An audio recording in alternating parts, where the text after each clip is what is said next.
Hola a todos, gracias Ana por invitarme a este congreso que están dando ya finalizando el último trimestre del año. Es un placer para mí acompañarles en esta oportunidad y bueno, es satisfactorio realmente a través del tiempo saber que se ha logrado algo y que a través de una cámara se pueden hacer tantas cosas con respecto a la capacitación continua. Así que mil gracias por la deferencia hacia nosotros. Y con respecto a los temas que me corresponden, pues hoy vamos a hablar de uno de los temas que a mí realmente me apasiona, que tiene que ver con toda la atención del recién nacido desde sala de partos. Y como siempre digo, pues es mejor prevenir que curar. Así que gracias por esta invitación nuevamente. Cuando hablamos de los aspectos relevantes en el manejo del recién nacido, pues de la hora de vida, siempre tenemos que tratar a toda costa de quitarnos estos términos que se han escuchado a través del tiempo, de que los recién nacidos tienen que sobrevivir a toda costa por el término de que tienen que sobrevivir, pero en las mejores condiciones posibles. Y esto necesita un personal especializado.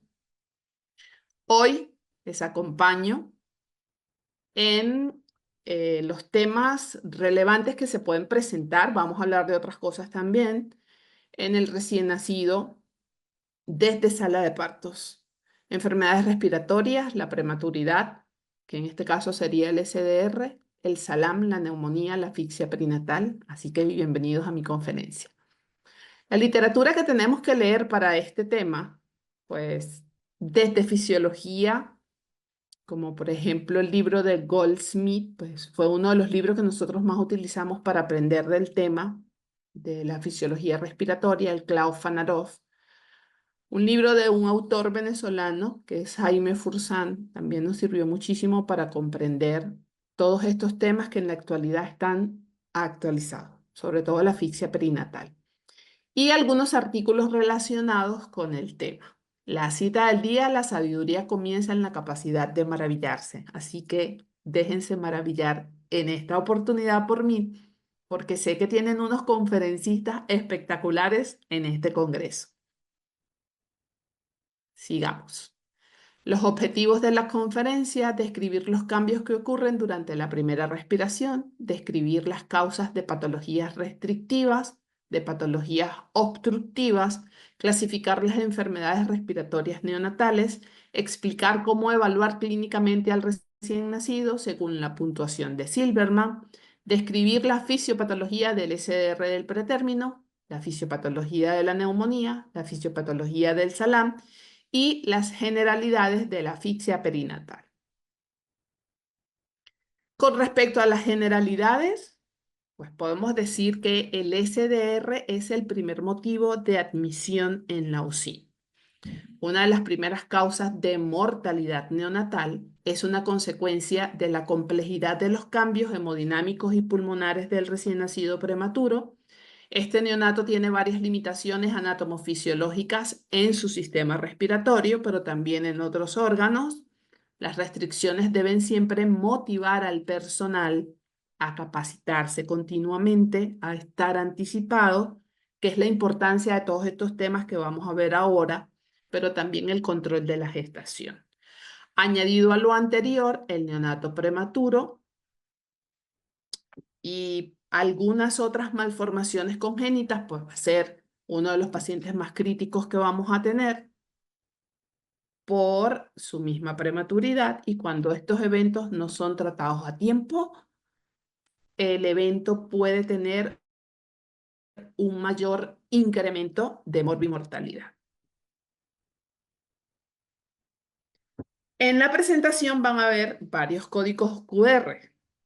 Estos códigos QR los pueden escanear para que vayan al artículo, que en este caso es una normativa que tienen ustedes en Perú, este cuadro adaptado de SNEO, de los protocolos de la Sociedad Española de Neonatología en el 2023. Con respecto a estos factores de riesgo, en donde debemos anticiparnos en la atención inmediata del recién nacido, tiene que ver con todo lo que puede suceder antes del parto, como por ejemplo las enfermedades maternas que pueden ser crónicas y afectar el desarrollo fetal, pero que también se pueden presentar durante la gestación. Lo que siempre le decimos a todos nuestros alumnos, y en este caso de conferencias, es que la, la salud neonatal no depende solamente de lo que los profesionales sepamos cómo manejar en el momento de la atención. La salud de un neonato también es responsabilidad de sus padres, del cuidado antenatal, de la planificación del embarazo y de la verificación de su estado de salud. Eso y el control de la gestación nos va a garantizar a nosotros la salud fetal y el comportamiento de nosotros durante la atención del parto. Pero si tenemos desconocimiento de esto, pues igualmente, más razón para que exista un personal especializado que sepa cómo actuar en el momento de las emergencias. Tenemos también factores intrapartos y factores posparto.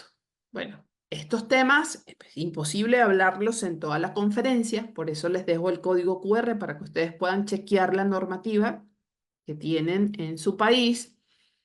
Pero lo que generalmente se presenta es la diabetes materna, que puede ser una diabetes crónica tipo 1 o tipo 2 o una diabetes que se desarrolla por la gestación, una hipertensión arterial inducida por el embarazo o crónica, anemia o isoinmunización, las hemorragias, las infecciones maternas, la coriomnianitis, polidramnio, oligohidramnio.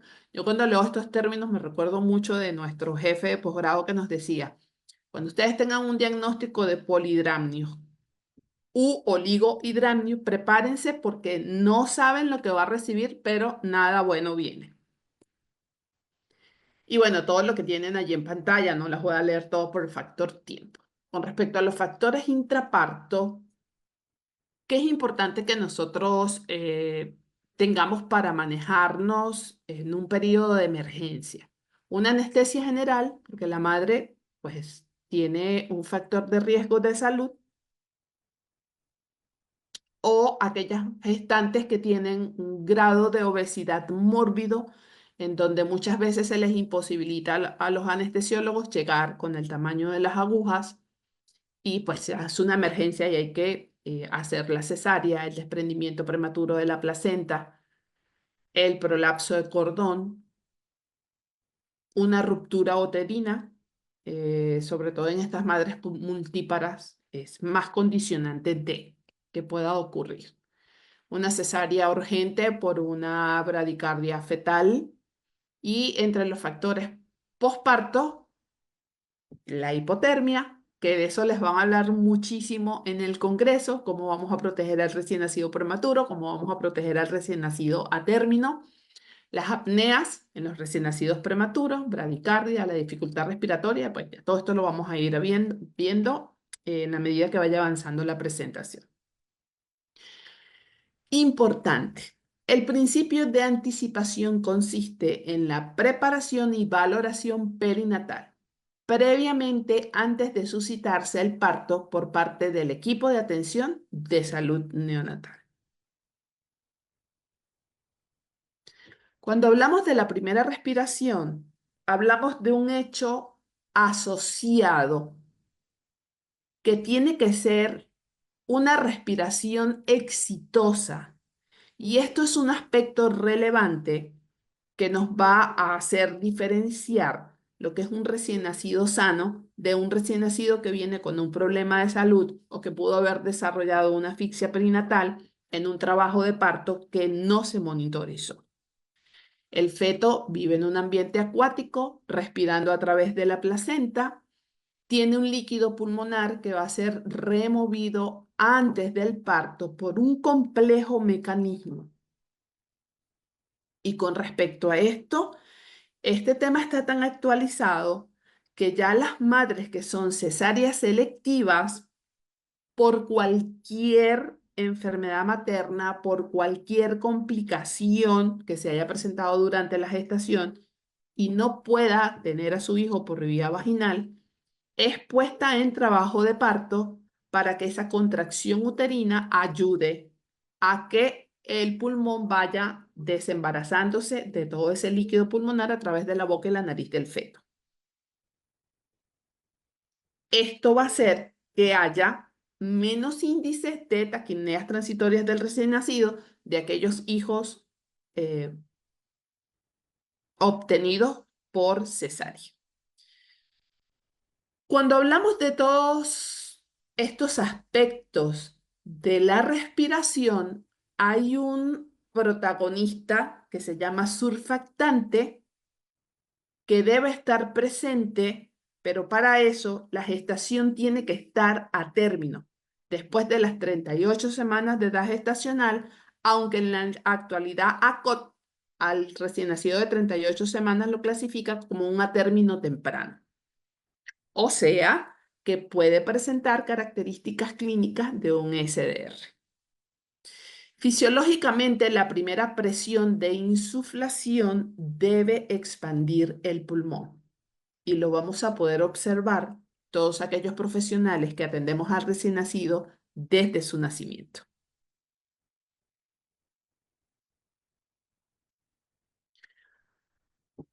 Los cuidados al recién nacido enfermo están determinados por los cambios fisiológicos que implica el paso de la vida intrauterina a la vida extrauterina, lo cual requiere de la puesta en marcha al nacer de un complejo mecanismo de homeostasis, maduración de órganos y sistemas indispensable para que el recién nacido pueda sobrevivir fuera del útero materno. A todas estas complejas modificaciones que ocurren durante el periodo neonatal y que lo definen como adaptación, se trata de una etapa de mayor vulnerabilidad en la vida del ser humano y donde existen más probabilidades de enfermar o morir o de presentar secuelas graves, particularmente neurológicas. Muchos de los problemas que aquejan al recién nacido están estrechamente relacionados con alguna falla en este mecanismo de adaptación, otorgándole al neonato características de gran labilidad y dependencia.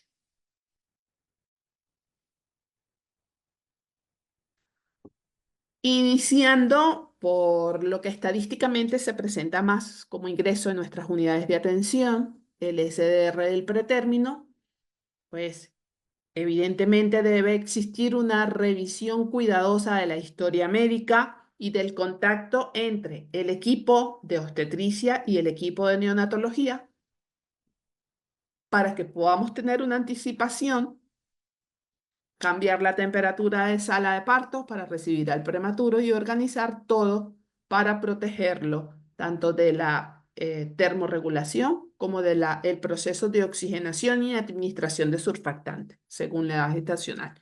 En esto no me voy a parar porque ustedes van a tener un tema completo del manejo del SR del pretérmino.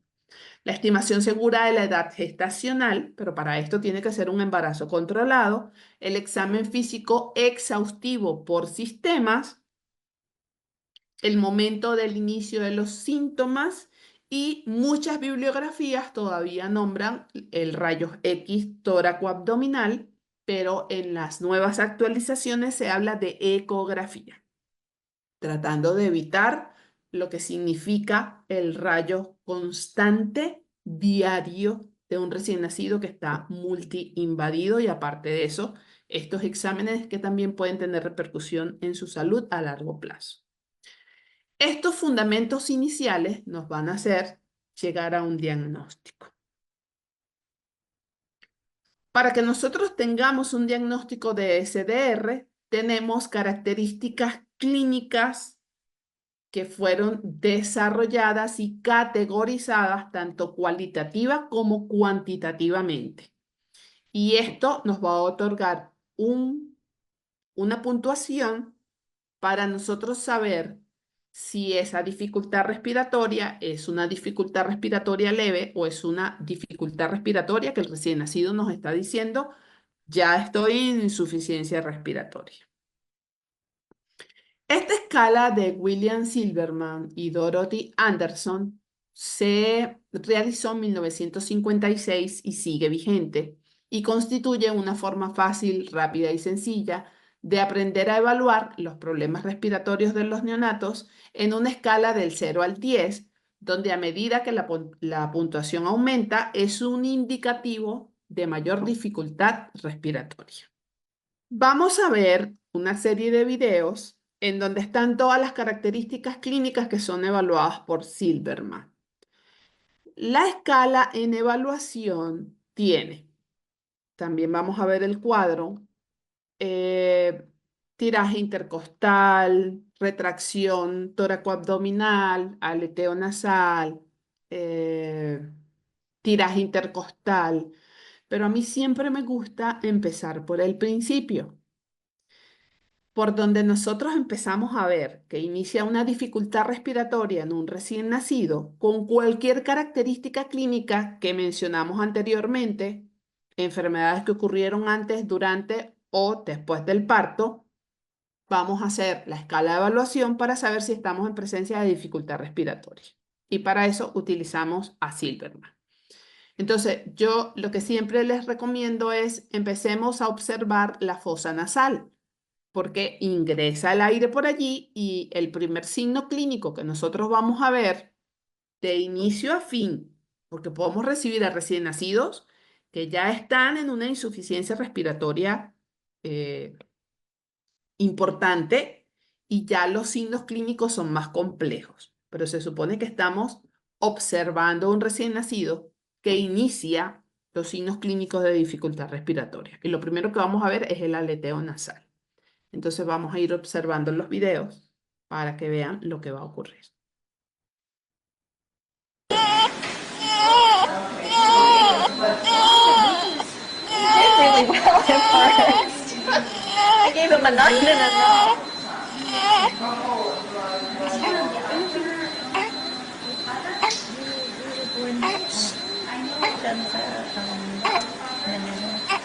Actually,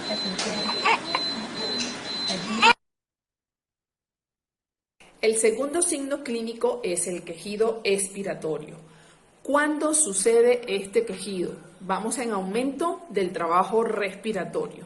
El recién nacido al exhalar hace un semicierre de la glotis para mantener el volumen alveolar y evitar que estos alvéolos se colapsen.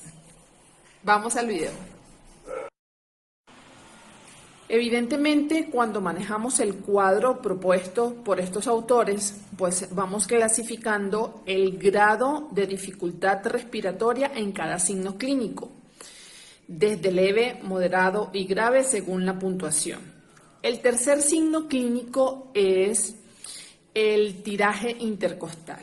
El tiraje se manifiesta a partir del mal funcionamiento de los músculos intercostales. Ya esto es un recién nacido que está fatigado a nivel muscular, pero recordemos pues que en este momento son los músculos intercostales, el diafragma, los músculos abdominales los que intentan mover esa caja torácica que necesita que se produzca el proceso BQ adecuadamente. Entonces, los músculos en vez de contraerse para desplazar la caja torácica hacia afuera, lo hacen de manera contraria hacia adentro. Video.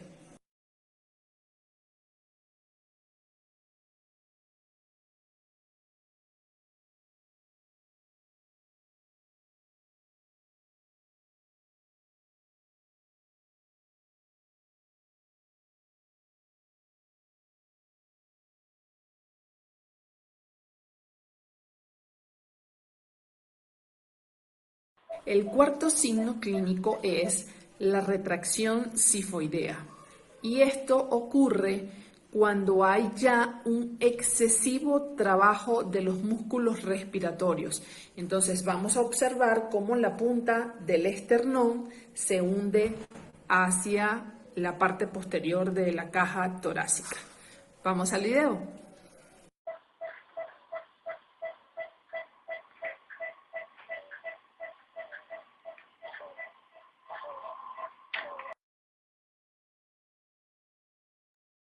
Bueno, fíjense que esta escala nos permite clasificar estos signos clínicos en el puntaje. En este estudio del perfil de recién nacido sano a término de una institución particular del occidente de México, nos dice que en este mismo estudio, que es retrospectivo, tomando los expedientes clínicos de los recién nacidos de una institución de Guadalajara en el periodo de el año 2000 al 31 de diciembre del 2015, fueron 15 años de evaluación, se analizaron las variables de sexo, peso, talla, puntaje de Apgar, puntaje de Silberman-Anderson y el diagnóstico al nacimiento. Se utilizó estadística descriptiva y se presentó como porcentajes, promedios, todo lo que tiene que ver con la parte estadística. El proceso de datos fue un programa en Excel en donde concluyeron que al ser una institución certificada con los estándares nacionales, esto garantizaba a los usuarios la mejor calidad de atención, menos morbilidad y mortalidad neonatal. Con respecto al puntaje de Silberman-Anderson, pues un personal calificado para dar una mejor calidad de atención, por supuesto, disminuye el riesgo. Tenemos este otro estudio que también es actualizado 2019 con respecto a la escala de Silberman, en donde explican que este puntaje sirve para medir el nivel de dificultad respiratoria que presenta un neonato, tomando en cuenta 5 criterios y valorándolos en una escala del 0 al 2. Por lo general, luego de sumar los valores obtenidos, se dice que un puntaje mayor a 6 es indicativo de dificultad para respirar. Los aspectos evaluados son la frecuencia respiratoria, que debe ser mayor a 60 por minuto hasta 80 por minutos, cianosis desde su ausencia con más del 40% a nivel corporal, entrada de aire desde una normal hasta una muy marcada, quejido respiratorio desde ninguno hasta uno audible en la distancia, retracciones subcostales desde ninguna hasta una marcada. Este es un gráfico que lo tiene la empresa Vigón, en donde tenemos el puntaje que vamos a tener. Pues si en la evaluación no tenemos ningún signo clínico, es un Silberman de 0 puntos, no hay dificultad respiratoria, de 1 a 3 dificultad respiratoria leve, de 4 a 6 moderada y de 7 a 10 puntos severa. O sea, un paciente que ya está en ventilación mecánica. Y pues, dentro de la escala tenemos los movimientos tóraco-abdominales, el tiraje intercostal, la retracción sifoidea, el aleteo nasal y el quejido expiratorio. Y en dependencia de cómo vayan los signos en aumento o se mantenga, se va haciendo la escala de evaluación. Ahora bien, tenemos patologías respiratorias que pueden ser atelectásicas u obstructivas, como por ejemplo, atelectásica, el SDR del pretérmino y la neumonía congénita, y obstructiva, el síndrome de aspiración del líquido amniótico meconiano. En cuanto a la fisiopatología, en la atelectásica vamos a tener un volumen pulmonar bajo, una compliance, que es la distensibilidad pulmonar baja, una resistencia normal y una constante de tiempo normal. En el atelectásico. En la obstructiva, pues vamos a tener un volumen pulmonar alto, una compliance baja, una capacidad residual funcional elevada, una resistencia alta y una constante de tiempo larga. En cuanto a la clínica, aquí vamos a tener restricciones severas, prematuridad común, y aquí vamos a tener aumento del diámetro anteroposterior. El consenso del prematuro desde el 2019 nos dice que en el caso de SDR de pretérmino o neumonía connatal, el recién nacido se debe manejar con CPAP desde sala de parto con un PIP entre 6 y 8 centímetros de agua y la administración de surfactante a todos aquellos recién nacidos por debajo de las 30 semanas de edad gestacional. Aunque este modo ventilatorio con fosas nasales cortas nos ha permitido mantener ese poquito de fil o de surfactante que se encuentra en el pulmón del prematuro. Por supuesto, hay que individualizar los casos. Y en el caso de las obstructivas, hablando del síndrome de aspiración del líquido amniótico meconial, evitar la hiperventilación porque el recién nacido va a tener un riesgo de neumotórax de 40%. Esto tiene que ver con la madurez del sistema respiratorio. Es fisiología. Y cómo se va desarrollando el alveolo y cuándo se van produciendo los neumocitos tipo 1 y los neumocitos tipo 2. El tipo 1 es el que permite el acercamiento del capilar a la barrera alveolar y el tipo 2 es el que va a producir el surfactante. Entonces aquí tenemos un espacio de aire alveolar en donde tenemos un alveolo normal que permite el ingreso de oxígeno y la salida de CO2, a pesar de que tenemos algo de líquido rodeando aún al alveolo, porque recuerden que estamos pasando de una fase líquida a una fase gaseosa. Y aquí tenemos un alveolo con deficiencia de surfactante en donde hay inmadurez de los neumocitos tipo 2 y por lo tanto va a existir un colapso alveolar. Por eso ahora la importancia de la administración del surfactante con el recién nacido ya colocado al equipo de CPAP con el PRON nasal para mantener al alveolo distendido porque es totalmente distinto administrar surfactante en un alveolo distendido que administrar surfactante en unos alveolos atelectásicos. Este surfactante exógeno, en el caso de que haya que administrárselo, pues tiene proteínas hidrofóbicas y proteínas hidrofílicas, tiene fosfatidilcolina, dipalmitoilfosfatidilcolina, fosfatidilglicerol y fosfatidilnisitol. Aquí tienen la imagen más amplia para que puedan ver la separación entre el espacio líquido en el alveolo, el film de surfactante, que es esto que tenemos aquí, que es como que lo que delimita los neumocitos tipo 1, que son los que permiten el acercamiento del capilar, y todo lo que se encuentra en este film de surfactante, que son las apoproteínas. Y aquí, pues, lo que ocurre tanto en el SDR como también en el meconio, que fíjense que aquí se ve verdecito, o en un fluido que va a producir un espacio inflamatorio rico en proteínas que también van a dañar a los alveolos. Esto va a hacer que se produzcan membranas hialinas, que es lo que no va a permitir que el alveolo pueda compartir el oxígeno. No hay una membrana que pueda dejar difundir los gases y el recién nacido va a ir en aumento de la dificultad respiratoria. Este consenso presentó otra actualización en el 2022. Lo voy a pasar porque esto es un tema que está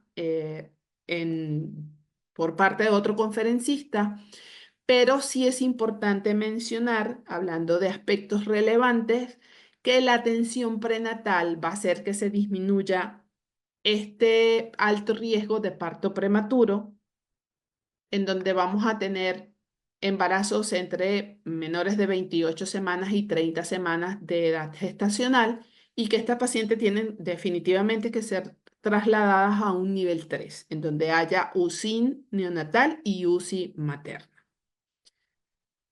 La estabilización del recién nacido en sala de parto, pilar fundamental de todo manejo del recién nacido.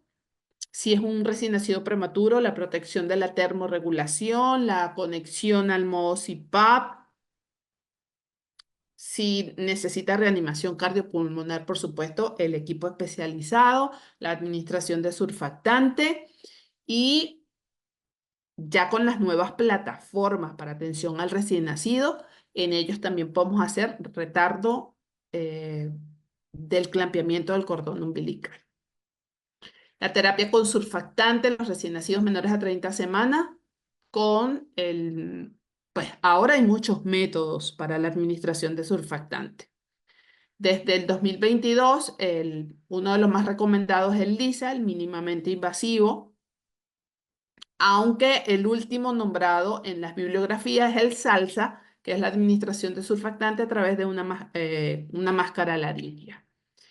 Y bueno, como dice mi compañero de trabajo, el licenciado Johnny, las máscaras laringeas van a llegar a sustituir los tubos endotraqueales.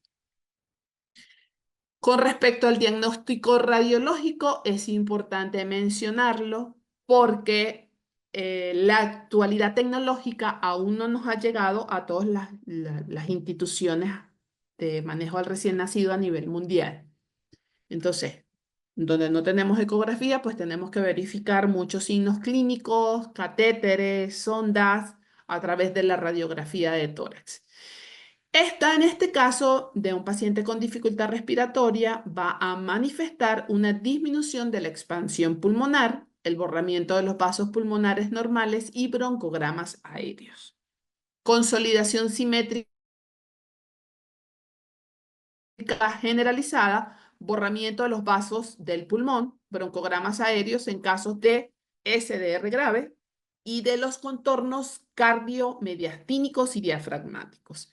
La consolidación pulmonar simétrica bilateral densa, denominada blanqueamiento, puede lograr un borramiento completo de esta estructura respiratoria, que pues esto es otro tipo de examen, evidentemente, en donde nosotros podemos observar todo lo que compone el árbol respiratorio, las grandes arterias, las grandes venas, el corazón, el esófago, el diafragma.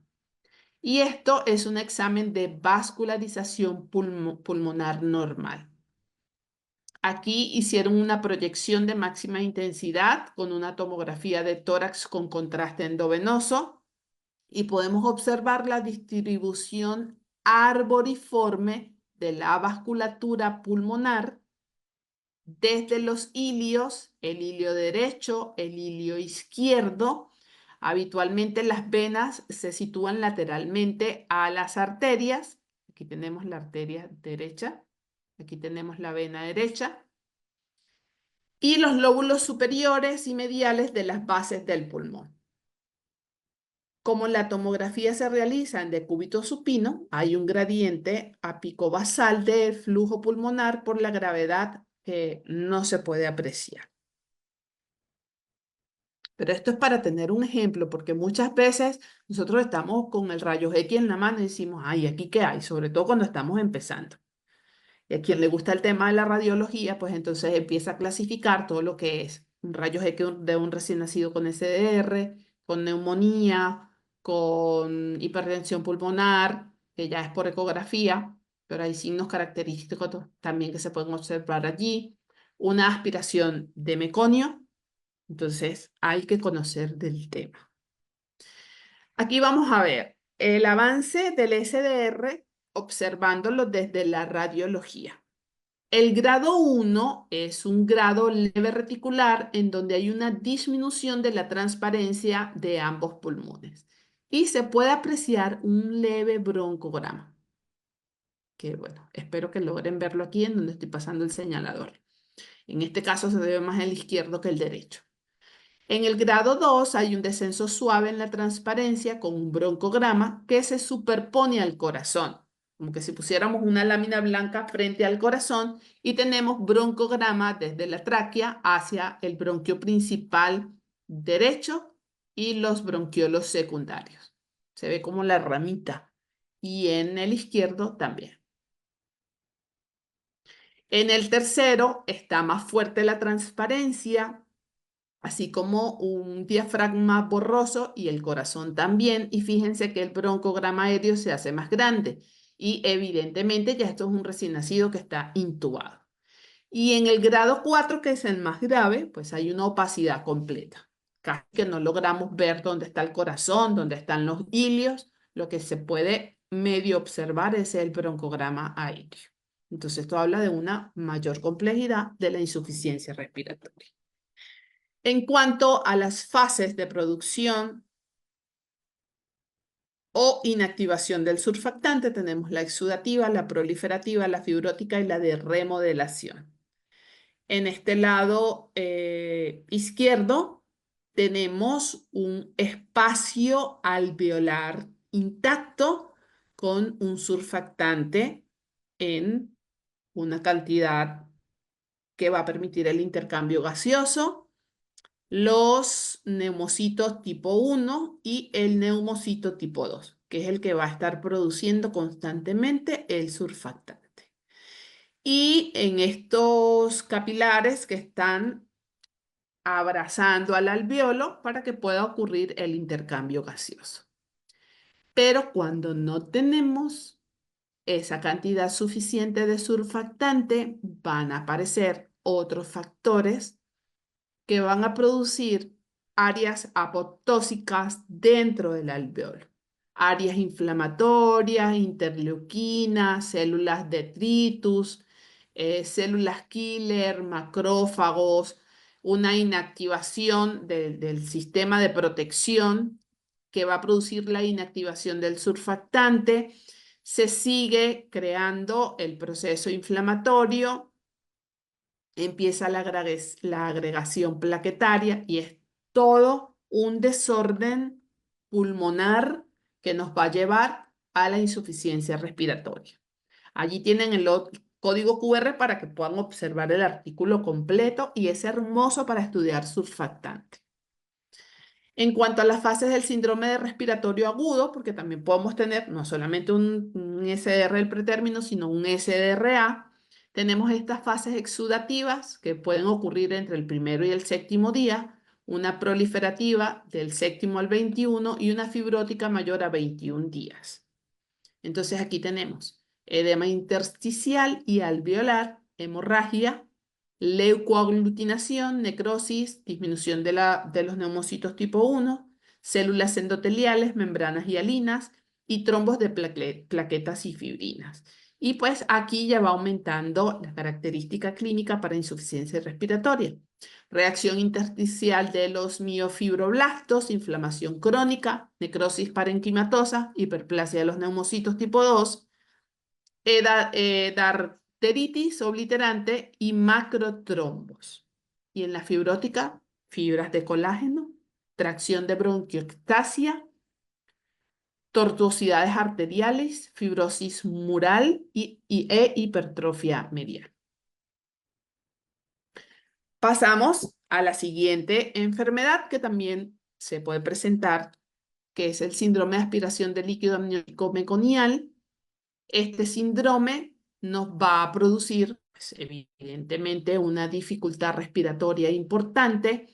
El meconio, ¿por qué ataca al sistema respiratorio? Pues porque él no tiene que estar en el sistema respiratorio, él tiene que estar en el sistema intestinal. El meconio es la materia fecal que se forma en el intestino en desarrollo a lo largo de la vida fetal, que contiene una mezcla compleja estéril, pero es estéril para el intestino, de color negro verdoso e inodoro que se acumula en el intestino fetal durante el tercer mes de la gestación.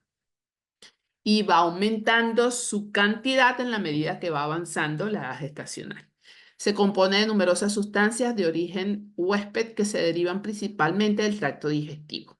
Se compone del 72 al 80% de agua y contiene colesterol y sus precursores, lípidos, enzimas, incluida la fosfolipasa A2 secretora, mucopolisacáridos, ácidos biliares y proteínas como la citoquina 1, 6 y 8, factores de necrosis tumoral, y los principales esteroles presentes en el meconio son el colesterol, las sales biliares, incluidos los ácidos cólicos, taurocólicos y glucocólicos.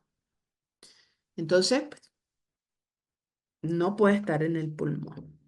Las afecciones relacionadas con el sufrimiento fetal van a hacer que el bebé evacúe dentro del útero materno.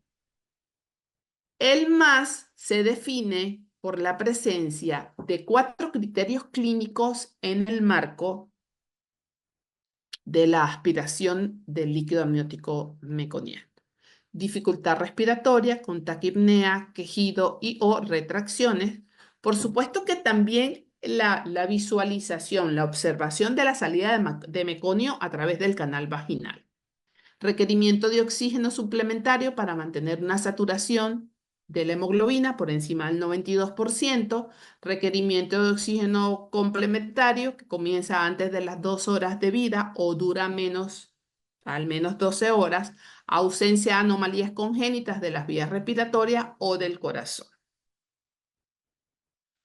La evidencia sugiere que para que haya una salida de meconio en el útero materno, hay un aumento de la actividad parasimpática que causa un aumento del tono vagal en el feto. Esto va a desencadenar un peristaltismo intestinal activando la motilina y la relajación del esfínter anal y da como resultado la evacuación.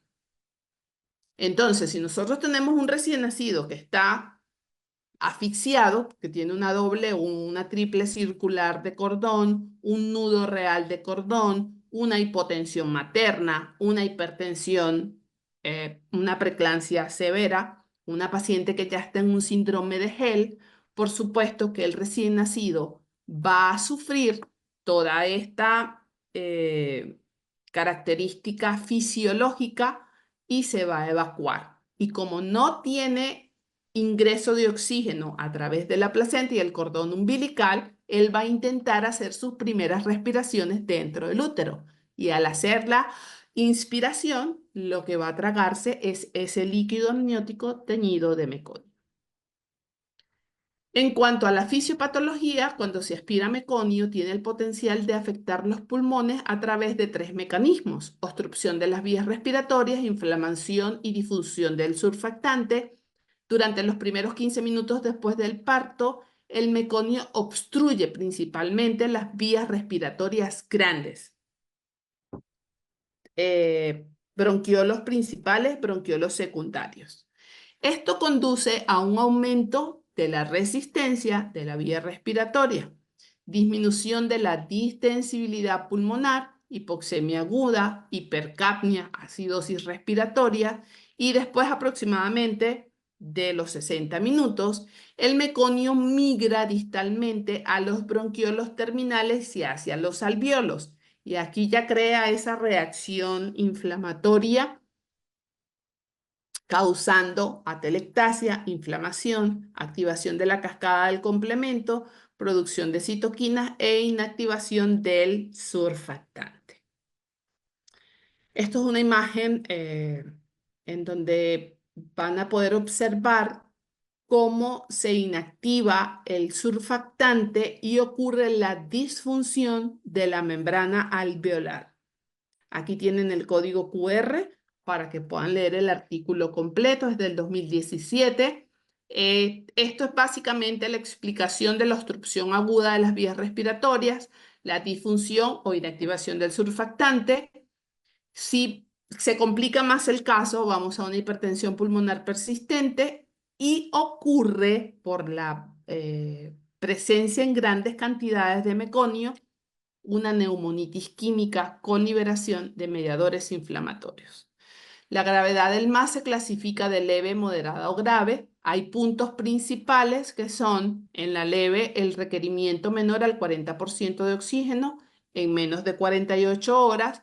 El moderado, si se requiere más de 40% de oxígeno y o oxígeno suplementario mayor a 48 horas, pero no se complica con fugas de aire pulmonar. No hay neumotórax. Y el grave, el recién nacido, requiere ventilación mecánica por más de 48 horas. El pronóstico a largo plazo del MAS está relacionado más con la gravedad de la hipoxemia inicial, que lo puede llevar a una encefalopatía hipóxico-isquémica, con un posible daño neurológico más que a la patología pulmonar. En esta revisión, en donde se habla de la restauración de membranas y películas del surfactante pulmonar en la superficie respiratoria, es una revisión actualizada de los enfoques terapéuticos actuales, en donde se persigue la restauración de las películas quirúrgicas de surfactante en pulmones enfermos, principalmente a través de la suplementación con preparaciones de surfactante clínico exógeno. Este artículo es parte de un número especial titulado Terapia de lípidos de membrana de Drun's Targeting Biomembranas.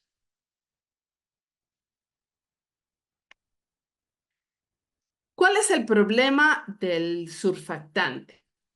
Tenemos el recorrido, cuando se aspira el meconio hacia la tráquea y los bronquios, las vías respiratorias más distales y los alvéolos inicialmente permanecen abiertos. Pero si la obstrucción es compleja, las vías respiratorias y los alvéolos distales se van a colapsar por la obstrucción, lo que provoca una atelectasia post-obstructiva y un desajuste de la BQ. En la inspiración, sin embargo, las vías respiratorias están solo parcialmente obstruidas. Las presiones intratorácicas negativas durante la inspiración pueden permitir que el aire pase más allá de la obstrucción hacia los alvéolos distales. Pero cuando el nacido va a expirar, la expiración es pasiva. Con esta presión intratorácica, la vía aérea puede quedar completamente obstruida de meconio, creando una válvula de bola que va a atrapar el aire. Entonces, aquí podemos observar el meconio, el ingreso de aire, la distensión de los bronquios y va a estar pasando el oxígeno hacia los alvéolos. Pero resulta que lo va a dejar entrar por la presión intratorácica que ocurre durante la inspiración, pero no puede salir.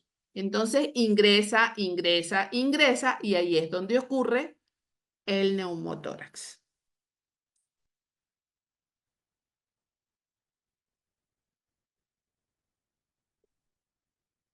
Bueno, vamos ahora a conversar de la neumonía. En cuanto a la neumonía, puede ser connatal o de inicio precoz. Generalmente se presenta dentro de los primeros 3 días de vida. Es adquirida de la madre a través de los siguientes mecanismos. Aspiración intrauterina de líquido amniótico infectado, transmisión placentaria desde la circulación materna, aspiración durante el parto o inmediatamente después de este líquido amniótico y o secreciones vaginales infectadas. Las infecciones pueden ser causadas por virus, bacterias, incluyendo bacterias atípicas, hongos y protozoarios. Con respecto a la neumonía, lo mejor es la prevención. Las 2 mejores formas de prevenir la enfermedad por estreptococos del grupo beta durante la primera semana de vida del recién nacido son hacer el cribaje del estreptococo,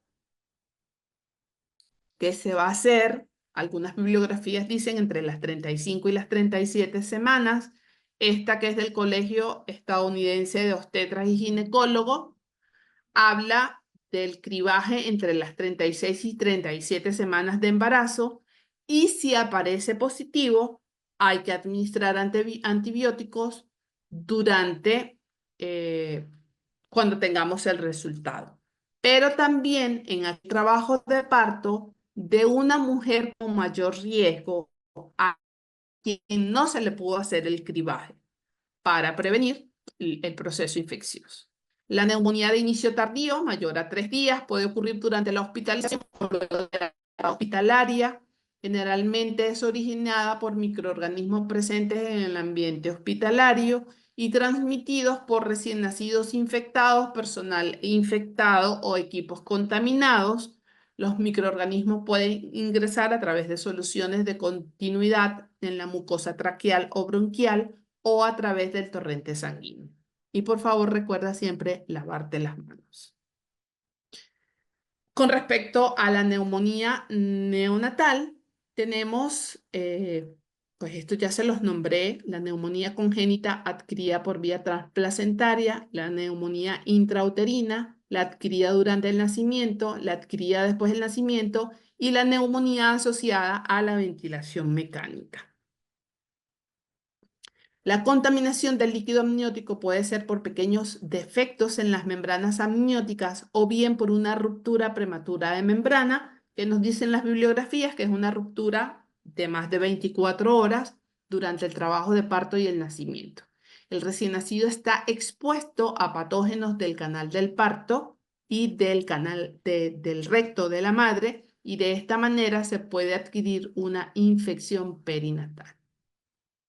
En cuanto a la neumonía congénita, puede ser por Toxoplasma gondii, por el Treponema pallidum, citomegalovirus, herpes simple, SARS-CoV-2, neumonías de presentación temprana por Streptococcus galactiae, Escherichia coli, Listeria monocitógenes, Staphylococcus aureus, Enterococcus spp, Haemophilus, Streptococcus, Klebsiella, Enterobacter, Streptococcus del grupo A y Staphylococcus coagulasa negativo.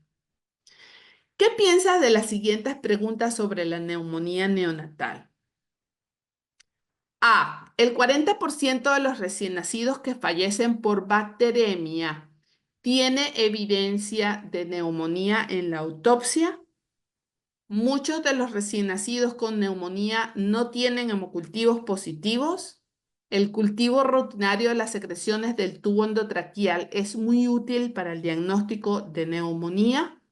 Y el hallazgo de muchos polimorfonucleares en el aspirado del tubo endotraqueal tiene un alto valor predictivo para neumonía.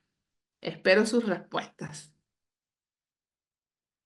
En cuanto al enfoque clínico, tenemos los signos respiratorios. ¿Cuáles? Fiebre, el estado general del paciente, la insuficiencia respiratoria que nos lleva a ventilación y oxigenación en una radiografía de tórax inicialmente casi normal, en donde no se evidencia la neumonía. Si hay neumonía dentro del hospital, casi seguro con bacteremia de gram negativos. Si hay neumonía y el recién nacido estaba en casa, casi seguro que sea por estreptococos del grupo beta o viral. Y el tratamiento de la neumonía neonatal va a ser de 7 a 10 días según el germen y la evolución. Lo importante es hacer el hemocultivo antes de iniciar los antibióticos para que podamos actuar en base a lo que está atacando ese pulmón. Aquí tenemos una radiografía de un recién nacido con estreptococos del grupo beta. Fíjense que tenemos infiltrados difusos bilaterales y retículo nodulares y confluentes. Y en esta tenemos una neumonía por aspiración meconial, que se observan áreas parcheadas, como que si agarráramos una esponjita, tomáramos pintura y empezáramos a pintar el pulmoncito, una densidad aumentada en ambos campos pulmonares. Y ya, para ir casi que terminando, hablando de asfixia perinatal. Eh, Definitivamente, la asfixia perinatal tiene mucho que ver con la no monitorización del trabajo de parto o de la frecuencia cardíaca fetal y las contracciones uterinas durante el trabajo de parto. Es un grave problema social. Se entiende por tal el proceso en el que se produce una hipoxia progresiva, una hipercapnia y acidosis tratándose de una privación de oxígeno a nivel fetal. Aborda su prevención durante el acompañamiento prenatal, la importancia del minuto de oro en la reanimación neonatal, la utilización de la hipotermia terapéutica como forma de prevención de secuelas neurológicas y el monitoreo con electroencefalograma para el diagnóstico de convulsiones. Esto es una anatomía normal en donde tenemos un buen acoplamiento placentario al endometrio materno y al miometrio, en donde existe un buen intercambio de gases, entrada de oxígeno y salida de CO2. pero resulta que en esta imagen tenemos una condición del cordón en el cuello del feto y esto va a producir que haya una disminución de la entrega de la oxigenación hacia el feto. La importancia de la monitorización nos va a permitir observar si estamos en presencia de un DIP-1, que es una desaceleración fisiológica fetal en el momento de la contracción uterina, o si ya está pasando una 2 o una 3, en donde va a haber una bradicardia fetal mantenida y posteriormente una taquicardia. Con respecto a la asfixia perinatal, los componentes que se deben tener en cuenta son la historia clínica materna de evento perinatal agudo hipóxico precipitante y o de factores de riesgo. El monitoreo de la frecuencia cardíaca fetal alterado. Aquí vamos a ver un monitoreo continuo que se asocia con un aumento en 7 veces de la detección de la frecuencia cardíaca fetal anormal, ausente o disminuida, menor a 120 como una bradicardia y mayor a 160 como una taquicardia fetal o una disminución en la variabilidad. Durante el parto, la interrupción del flujo sanguíneo placentario lleva a la asfixia al nacer, dos elementos críticos que son la duración y la severidad de la interrupción. ¿Qué causa esto? Hipoxia intrauterina y asfixia al nacer. En la asfixia tenemos, por supuesto, una disminución en el flujo sanguíneo placentario que puede ser secundario a condiciones maternas como hipertensión, preeclampsia y esto con alteración de la vasculatura placentaria, hipotensión materna asociada a anestesia peridural, abrupción placentaria o placenta previa, hemorragia fetomaterna, coriamnionitis, funicitis con compromiso del flujo placentario. La compresión del cordón umbilical extrínseca o por circular al cuello o cuerpo, prolapso de cordón o taquisistolia en relación con la inducción del parto o refuerzo con oxitocina. Entonces aquí también juega un papel importante el personal de obstetricia con respecto a la administración de oxitocina en la inducción o en la conducción del parto. En estos pacientes, para el diagnóstico de asfixia perinatal, vamos a necesitar una muestra de cordón para valorar los gases sanguíneos. Esta obtención se va a hacer a través del cordón umbilical de manera temprana. La muestra arterial es la más representativa del estado ácido-base fetal, pero si no es posible, por el proceso asfíctico del paciente, se recogerá una muestra de la vena umbilical que nos informará sobre el estado ácido-base materno-fetal. ¿Qué es lo importante? Que el corte o el clampeamiento del cordón, en este caso, pues según la característica clínica del paciente asfíctico, tal vez no podamos ni siquiera hacer un clampeamiento tardío del cordón. Es un paciente que necesita reanimación, que tiene un cordón muy apretado en el cuello o que es un nudo real de cordón que se apretó más durante el expulsivo, que esto es causa también de óbitos fetales. Entonces tenemos que tratar de colocar las pinzas lo más lejos posible de la cicatriz umbilical para que tengamos la oportunidad de poder sacar la muestra de la arteria o en el caso que no se pueda la arteria, pues son arterias que ya se colapsaron de la vena umbilical y que tengamos anticipación con respecto a las jeringas heparinizadas. Entonces ya tenemos la muestra de gases arteriales, vamos a tener un Apgar al 5.º minuto menor a 0. En el primer minuto siempre vamos a ver la vitalidad del recién nacido, por eso se llama el minuto de oro. Al 5.º minuto la adaptación Un APGAR de 0 o igual a 5 es un paciente que está con características clínicas de dificultad. Y al 10º minuto vamos a evaluar un APGAR de pronóstico. En la próxima conferencia que me corresponde el sábado, vamos a hablar del APGAR ampliado.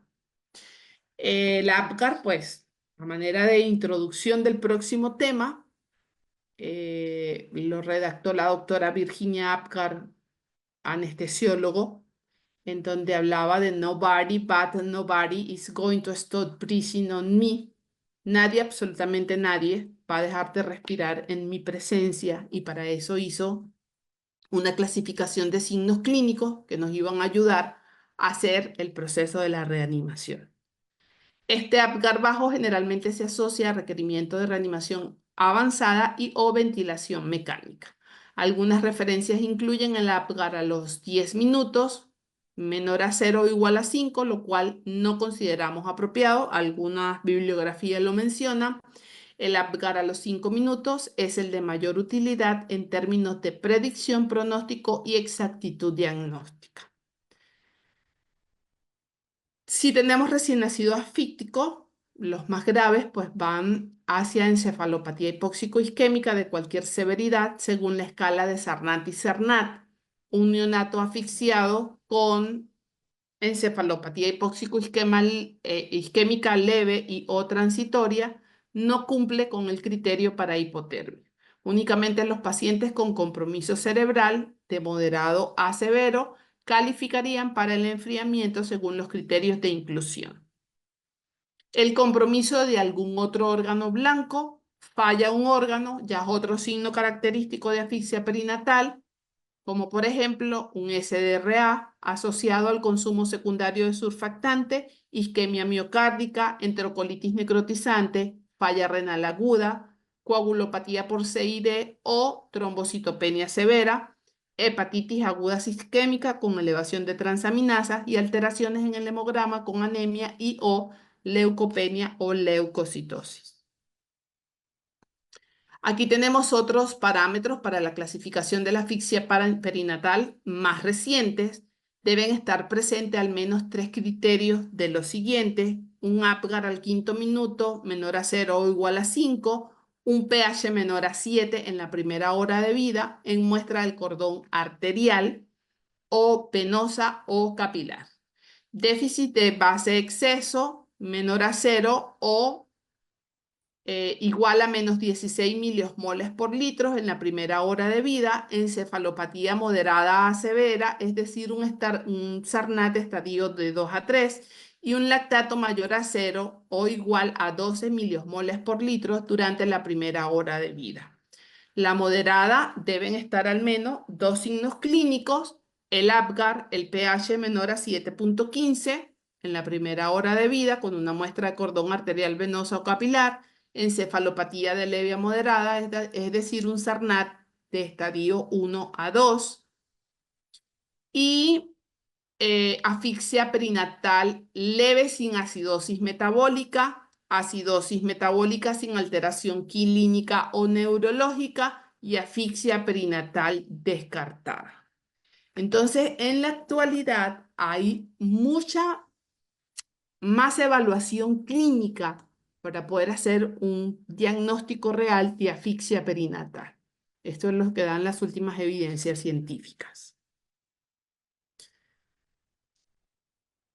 Aquí tienen los criterios para definir el grado de encefalopatía de Sarnat modificado, en donde tenemos el nivel de conciencia, la actividad espontánea, postura, tono, reflejos primitivos, succión, moro, sistema autonómico, pupila, frecuencia cardíaca y respiración. Si es leve, moderada o severa, eso nos va a dar la definición por la tabla: si el recién nacido está en letargo, estupor, coma, descerebración, episodios clínicos convulsivos o clonus. Si tenemos una falla renal, aquí tienen otro código QR para que puedan leer el artículo completo. La incidencia de lesión renal entre los recién nacidos a términos asfixiados es significativa, de un 50 a un 72%, habiéndose asociado a un mayor riesgo de mortalidad. es importante considerar que no existen unos criterios concretos que determinen su presencia. Y para ello se suele tener en cuenta la elevación de la urea y creatinina acompañada de una reducción de la diuresis. La elevada resistencia vascular renal intraútero, la alta actividad de la renina plasmática y la baja tasa de filtrado glomerular, entre otros factores, hacen a este órgano especialmente sensible a la hipoperfusión. La principal lesión renal es la necrosis tubular aguda y en casos más extremos, la necrosis cortical renal difusa. Y un recién nacido en insuficiencia renal crónica es un recién nacido pues casi que con un muy grado alto de mortalidad. Por el tema de la hemodiálisis, el tamaño de los filtros y bueno, el tema del trasplante, que ya sabemos que tampoco es algo que es muy fácil en todas las instituciones hospitalarias y a nivel país. Alteraciones electrolíticas secundarias a la lesión renal aguda o ligúrica. El neonato asfíctico corre riesgo de presentar hiponatremia debido a la retención de agua o disminución en la reabsorción de sodio a nivel tubular. Riesgo aumentado de presentar hiperpotasemia por fallo renal. Esta alteración cardíaca puede verse agravada por la hipocalcemia y la concentración de magnesio también puede verse alterada. Podemos tener falla hepática que parece estar relacionada con la hipoperfusión secundaria a la redistribución cardiovascular que a la propia hipoxia. Alteraciones en la coagulación, alteraciones en la circulación a través de la arteria mesentérica que va a producir enterocolitis necrotizante y pues ya cuando todos los demás órganos fallan, también falla el corazón y sobre todo cuando la interrupción de flujo sanguíneo placentario es muy severa o prolongada y los mecanismos compensatorios terminan fallando. La disminución del gasto cardíaco y la caída de la presión arterial media van a desembocar en una reducción de la irrigación cerebral de los órganos diana, de los órganos sistémicos, elevando así la probabilidad de lesión isquémica. Y bueno, ya con esto terminó mi primera presentación. Recuerden que las señales, si están aquí, es porque recibieron una llamada. El cambio siempre va a ser el objetivo por el bienestar de la familia y por el futuro de tu país, que son los neonatos. Muchas gracias.